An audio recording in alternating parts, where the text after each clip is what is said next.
सोचिए अगर आपका सबसे करीबी दोस्त आपको अपने घर बुलाए, लेकिन पूरा गांव आपसे कहे कि उसकी पत्नी इंसान नहीं, एक भूत है। एक तरफ है प्यार जो मौत के बाद भी खत्म नहीं हुआ, और दूसरी तरफ चार दोस्त जो अपनी जान बचाकर भागना चाहते हैं। लेकिन सबसे बड़ा सवाल ये है, क्या पीमक सच में अपनी पत्नी नाग की सच्चाई नहीं जानता, या फिर वो सब कुछ जानते हुए भी उससे प्यार करता है? आज की कहानी है एक ऐसी लव स्टोरी की जहाँ प्यार और मौत के बीच का फर्क ही मिट जाता है। फिल्म की शुरुआत एक बेहद दर्दनाक सीन से होती है। हम एक गर्भवती महिला को देखते हैं जो प्रसव पीड़ा से तड़प रही है। उसके आसपास मदद करने वाला कोई नहीं है और आखिरकार वह बिल्कुल अकेले ही अपने बच्चे को जन्म देती है। लेकिन जैसे ही वह बच्चे को जन्म देकर बाहर आती है, पूरा गांव उसे देखकर डर जाता है। लोग तुरंत अपने अपने घरों में घुस जाते हैं और दरवाजे बंद कर लेते हैं। ऐसा लगता है जैसे वह कोई इंसान नहीं बल्कि किसी अनहोनी का संकेत हो। इसके बाद कहानी अचानक युद्ध के मैदान में पहुंच जाती है। आखिर यह युद्ध किस वजह से हो रहा है, इसकी जानकारी फिल्म में नहीं दी जाती। लेकिन इसी युद्ध के बीच हमें मैक नाम का एक सैनिक दिखाई देता है जिसे कई गोलियां लगी हुई हैं। उसकी हालत इतनी खराब है कि उसके बचने की उम्मीद लगभग खत्म हो चुकी होती है। कुछ सैनिक उसे किसी तरह मेडिकल कैंप तक पहुँचाते हैं जहाँ उसका इलाज शुरू होता है। कैंप में सुविधाएं बहुत कम हैं, लेकिन किस्मत से मैक मौत के मुंह से वापस आ जाता है। इलाज के दौरान उसकी मुलाकात कई घायल सैनिकों से होती है और धीरे धीरे ये सभी एक दूसरे के अच्छे दोस्त बन जाते हैं। कुछ समय बाद उन्हें युद्ध से छुट्टी मिलती है और वे अपने घर लौटने लगते हैं। मैक अपने सभी दोस्तों को अपने गांव लेकर आता है, लेकिन घर पहुंचते ही उसके चेहरे की खुशी अचानक गायब हो जाती है, क्योंकि घर के पालने में उसका बच्चा नहीं था और उसकी पत्नी भी कहीं दिखाई नहीं दे रही थी। तभी पीछे से कोई आकर उसे गले लगा लेता है। मैक अचानक डर जाता है, लेकिन जब पीछे मुड़कर देखता है तो सामने उसकी पत्नी नाग होती है। नाग अपने पति को जिंदा देखकर बेहद खुश होती है, क्योंकि उसे लग रहा था कि युद्ध से मैक का वापस आना लगभग नामुमकिन है। दोनों एक दूसरे को गले लगाते हैं और लंबे समय बाद मिलकर बेहद भावुक हो जाते हैं। इसके बाद नाग अपने बेटे से मैक को मिलवाती है, लेकिन इसी दौरान मैक के एक दोस्त की नजर नाग पर पड़ती है और उसके मन में नाग को लेकर गलत ख्याल आने लगते हैं। कुछ समय बाद मैक अपने दोस्तों के साथ गांव के बाजार में जाता है, लेकिन वहां पहुंचते ही उन्हें कुछ बहुत अजीब महसूस होता है। गांव का कोई भी इंसान उनके करीब नहीं आता। लोग उन्हें देखते ही दूर भागने लगते हैं, यहाँ तक कि कोई उन्हें सब्जी तक देने को तैयार नहीं होता। मैक को समझ नहीं आता कि आखिर गांव वाले ऐसा व्यवहार क्यों कर रहे हैं। आखिरकार वह एक दुकान पर पहुंचता है और सामान खरीदने की कोशिश करता है। तभी वहां मौजूद एक बूढ़ी औरत उसे डांटते हुए कहती है कि तुम्हें अभी तक पता नहीं है कि तुम किसके साथ रह रहे हो। तुम्हारी पत्नी नाग एक भूत है। वह आगे कहती है कि अगर तुम्हें मेरी बात पर भरोसा नहीं है तो अपने पैरों के नीचे से उसे देखने की कोशिश करो। तभी बूढ़ी औरत का बेटा वहां आ जाता है और अपनी माँ को चुप करा देता है। मैक के दोस्त भी उसकी बात को मजाक समझते हैं और नाग को भूत मानने से साफ इनकार कर देते हैं। अगले दिन मैक के दोस्त उसके घर की मरम्मत करने लगते हैं। तभी घर के बाहर उन्हें जमीन में दबी हुई एक लाश दिखाई देती है। लाश के हाथ में शादी की अंगूठी थी। यह देखकर उनमें से एक दोस्त बुरी तरह डर जाता है और अपने बाकी दोस्तों को इसके बारे में बताने वाला होता है। लेकिन तभी अचानक बहुत सारी मधुमक्खियां उस पर हमला कर देती हैं और उसे बुरी तरह काटने लगती हैं। वह किसी तरह बचता है, लेकिन ऐसा लगता है जैसे किसी अदृश्य ताकत ने जानबूझकर उसे सच्चाई बताने से रोक दिया हो। उसका मुंह सूज जाने की वजह से वह बोल नहीं पाता, लेकिन वह लिख सकता था। इसलिए वह कागज पर लिखकर अपने दोस्तों को बताता है कि नाग असल में एक भूत है। उसने घर के बाहर उसकी लाश दबी हुई देखी है। यह सुनते ही बाकी दोस्तों के होश उड़ जाते हैं। वे अपना सामान पैक करके गांव से भागने का फैसला करते हैं, लेकिन तभी उन्हें मैक का ख्याल आता है। वे अपने दोस्त को उस भूत के साथ अकेला नहीं छोड़ सकते थे, इसलिए वे रात में चुपचाप मैक को लेकर भागने का प्लान बनाते हैं। लेकिन उनके जाने से पहले ही एक लड़का उनके पास मदद मांगने आता है। यह वही लड़का था जिसे उन्होंने सुबह बाजार में देखा था। वह बताता है कि उसकी माँ ने ही उन्हें नाग के बारे में बताया था और अब उसकी माँ मर चुकी है। लड़का रोते हुए कहता है कि उसे अपनी माँ के अंतिम संस्कार में मदद चाहिए। वह अपनी माँ की मौत का जिम्मेदार नाग को बताता है, क्योंकि उसकी माँ ने गाँव वालों को नाग की सच्चाई बताने की कोशिश की थी।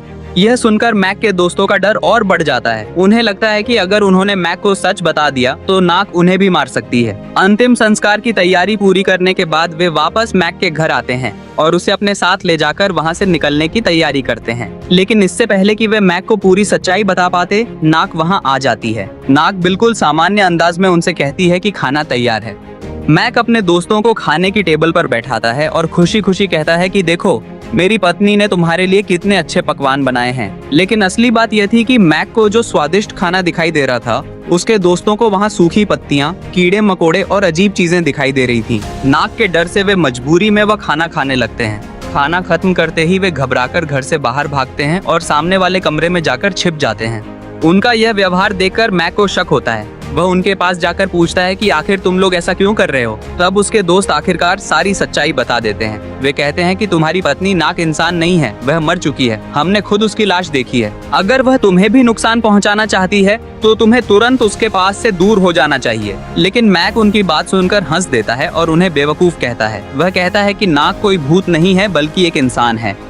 मैक उन्हें समझाता है कि जब वह युद्ध में गया हुआ था तब दुकानदार के बेटे ने नाक के साथ बदतमीजी करने की कोशिश की थी। नाक ने उसे मारा और वहां से भाग गई। इसके बाद उस लड़के ने बदला लेने के लिए पूरे गांव में नाक को भूत बताकर बदनाम कर दिया। यह सब कहने के बाद मैक वापस अपने घर चला जाता है, लेकिन घर पहुंचने पर नाक उसके कपड़ों पर लगी मिट्टी देख लेती है। वह पूछती है कि तुम्हारे कपड़ों पर इतनी मिट्टी कैसे लगी। मैक कोई जवाब नहीं देता और बात बदलकर उसकी तारीफ करने लगता है। नाक खुश हो जाती है और दोनों फिर सामान्य तरीके से रहने लगते हैं। अगले दिन मैक और नाक अपने दोस्तों के साथ एक मेले में जाते हैं। नाक ने अपने चेहरे पर नकाब लगाया होता है ताकि कोई उसे पहचान न सके और गांव वाले उससे डरे नहीं। मेले में मैक अपने बच्चे के लिए एक खिलौना जीतने की कोशिश करता है। गेम में उसे गेंद से सामने रखे डिब्बों को गिराना था, लेकिन कई बार कोशिश करने के बाद भी वह सारे डिब्बे नहीं गिरा पाता। तभी नाक चुपके से अपनी अलौकिक ताकत का इस्तेमाल करती है और मैक की गेंद से सारे डिब्बे गिरा देती है। यहीं से साफ हो जाता है कि नाक के अंदर इंसानों से अलग शक्तियां हैं। गेम के बाद दोनों मेले की राइड का आनंद लेते हैं। इसी दौरान नाक अचानक भावुक हो जाती है और मैक से पूछती है, अगर मैं मर गई तो क्या होगा। मैक उसकी बात को मजाक में टालते हुए कहता है, तुम नहीं मरोगी, मैं तुमसे पहले मरूंगा। तुम इतनी खूबसूरत हो कि तुम्हें कोई ना कोई जरूर मिल जाएगा। लेकिन दूसरी तरफ मैक के दोस्त एक अलग ही प्लान बना रहे थे। उन्हें यकीन था कि नाक एक भूत है और मैक को खतरे से बचाना जरूरी है। इसलिए वे रात में मैक को किडनैप करके वहां से दूर ले जाने का फैसला करते हैं। लेकिन जब वे रात में मैक के पास पहुंचते हैं तो मैक उनका इरादा समझ जाता है। वह उनसे कहता है, ये बेवकूफी बंद करो, नाक कोई भूत नहीं है। मैंने उसे अपने पैरों के नीचे से देखा है, मुझे उसमें कोई भूत दिखाई नहीं दिया। यह कहकर मैक वहां से चला जाता है। उसके जाने के बाद उसके दोस्त आपस में चर्चा करने लगते हैं। तभी उनमें से एक कहता है, क्या पता हम सब गलत सोच रहे हो, क्या पता असली भूत नाक नहीं बल्कि मैक हो। वह आगे कहता है कि मैक को युद्ध में इतनी गोलियां लगी थीं। कोई इंसान इतनी गोलियां लगने के बाद जिंदा कैसे बच सकता है। शायद ये कोई चमत्कार नहीं बल्कि इस बात का सबूत है कि मैक खुद मर चुका है। यह बात धीरे धीरे सभी दोस्तों के दिमाग में बैठ जाती है और अब उन्हें लगने लगता है कि शायद मैक ही भूत है। अब उनका पूरा मिशन बदल जाता है। पहले वे मैक को नाक से बचाना चाहते थे, लेकिन अब उन्हें लगता है कि उन्हें नाक को मैक से बचाना है।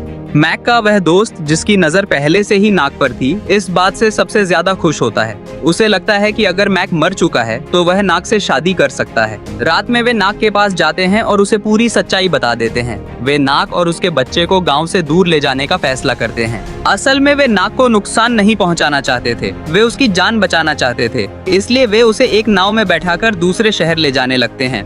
नाक भी बिना ज्यादा विरोध किए उनके साथ चली जाती है, जैसे उसे कहीं ना कहीं पता हो कि मैक अब इंसान नहीं रहा। नाव में उनका सामान भी रखा हुआ था, लेकिन नाक और बच्चे के बैठने से नाव का वजन बढ़ जाता है और नाव आगे नहीं बढ़ती। मजबूरी में वे अपना सारा सामान नदी में फेंक देते हैं, फिर भी नाव आगे नहीं बढ़ती। वे नाक से कहते हैं कि वह अपने बच्चे को नीचे उतार दे, लेकिन नाक ऐसा करने के लिए तैयार नहीं होती।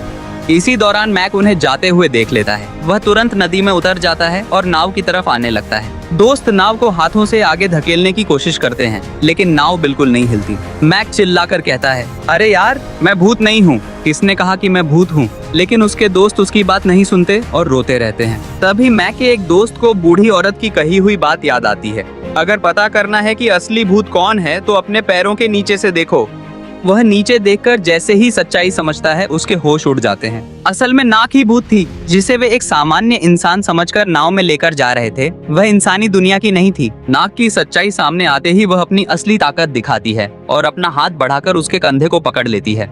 डरे हुए दोस्त तुरंत नाव से उतरते हैं और मैक के साथ एक मंदिर पहुंचते हैं। वहां वे एक भिक्षु को पूरी कहानी बताते हैं कि वे इतने समय से एक भूत के साथ रह रहे थे और अब वही भूत उनके पीछे पड़ा हुआ है। उन्हें बचाने के लिए भिक्षु अपनी आध्यात्मिक शक्ति से एक सुरक्षा घेरा बनाता है और कई रस्में शुरू करता है। वह सभी को एक सुरक्षित धागे से बांध देता है ताकि नाक उनके करीब ना आ सके। लेकिन रस्म पूरी होने से पहले ही नाक वहां पहुंच जाती है और इस बार नाक ने अपना इंसानी रूप छिपाने की कोशिश नहीं की थी। वह अपने असली भूतिया रूप में उनके सामने खड़ी थी। नाक को देखते ही मैक भावुक हो जाता है और उसके पास जाने की कोशिश करता है, लेकिन उसके दोस्त उसे पकड़कर रोक लेते हैं। अपने मैक को खुद से दूर जाते देखकर नाक को गुस्सा आ जाता है। वह हवा में उल्टी लटक जाती है और गुस्से में चिल्लाती है, तुम लोगों को क्या दिक्कत है? तुम मेरे मैक को मेरे पास क्यों नहीं आने दे रहे?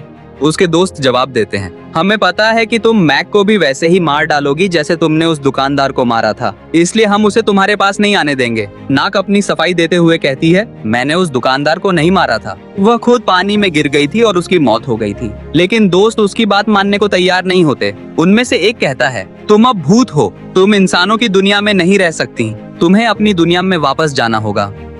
उनकी बातों में नफरत देखकर नाक की आंखों में आंसू आ जाते हैं। वह रोते हुए कहती है, मैं तुम लोगों के लिए यहाँ नहीं हूँ, मैं सिर्फ मैक के लिए यहाँ हूँ। मैं बस मैक के साथ इस दुनिया में कुछ और पल बिताना चाहती थी, लेकिन तुम लोगों ने मुझे वह भी नहीं करने दिया। वह बताती है कि वह मैक से बहुत प्यार करती है और उसे इस तरह अकेला छोड़कर नहीं जा सकती। यह सुनकर मैक की आंखों से भी आंसू निकलने लगते हैं। नाक अपने हाथों से उसके आंसू पोंछने की कोशिश करती है और खुद भी रोने लगती है। इसके बाद नाक मैक को अपनी जिंदगी का सबसे बड़ा सच बताती है। वह कहती है, असल में अपने बेटे को जन्म देने के बाद ही मेरी मौत हो गई थी, लेकिन मैं तुम्हारे साथ रहना चाहती थी, इसलिए मैंने अपना असली रूप छिपा लिया। मेरा मकसद किसी को नुकसान पहुंचाना नहीं था। अब जब तुम्हें मेरी सच्चाई पता चल गई है तो मैं चली जाऊंगी, लेकिन जाने से पहले मुझसे एक वादा करो। नाक मैक से कहती है कि उसके जाने के बाद वह उसकी याद में अपनी जिंदगी खत्म न करे, वह खुद को नुकसान न पहुंचाए, वह किसी और से शादी करे और उसके बिना भी अपनी जिंदगी में खुश रहने की कोशिश करे। यह सुनकर मैक अपने आंसू पोंछता है और मुस्कुराते हुए कहता है, क्या तुम्हें लगता है कि मैं पागल हूँ? मुझे तो पहले दिन से पता था कि तुम मर चुकी हो। वह आगे बताता है कि जिस दिन उसके दोस्तों ने उसे नाक की लाश के बारे में बताया था, उस दिन उसने चुपचाप उसकी कब्र तक जाकर उसकी लाश को गले लगाया था और खूब रोया था। जब वह वापस नाक के पास आया था तो उसके कपड़ों पर लगी मिट्टी उसी कब्र की मिट्टी थी। नाक ने वह मिट्टी इसलिए साफ कर दी थी ताकि मैक को सच्चाई का पता न चले। मैक कहता है, मैं जानता हूँ कि तुम कौन हो, फिर भी मैं तुम्हारे साथ ऐसे ही रहना चाहता हूँ। यह कहते हुए मैक नाक को गले लगा लेता है। दोनों को इस तरह एक दूसरे से मिलते देखकर मैक के सारे दोस्त भी भावुक हो जाते हैं। आखिरकार वे समझ जाते हैं कि नाक भले ही भूत हो, लेकिन उसका प्यार सच्चा है, इसलिए वे फैसला करते हैं कि नाक हमेशा मैक के साथ रह सकती है। इसके बाद कहानी के पोस्ट क्रेडिट सीन में एक मजेदार चीज दिखाई जाती है। मैक और उसके दोस्तों ने गांव में एक मॉन्स्टर हाउस बना लिया था, जहां वे लोगों को भूतों और राक्षसों का शो दिखाते थे। लेकिन उनकी सबसे बड़ी खासियत यह थी कि उनके पास कोई नकली भूत नहीं था, उनके पास तो एक असली भूत था, नाक। और इस तरह कहानी मैक, नाक और उनके बच्चे के साथ एक अजीब लेकिन खुशहाल जिंदगी जीने के दृश्य के साथ खत्म हो जाती है।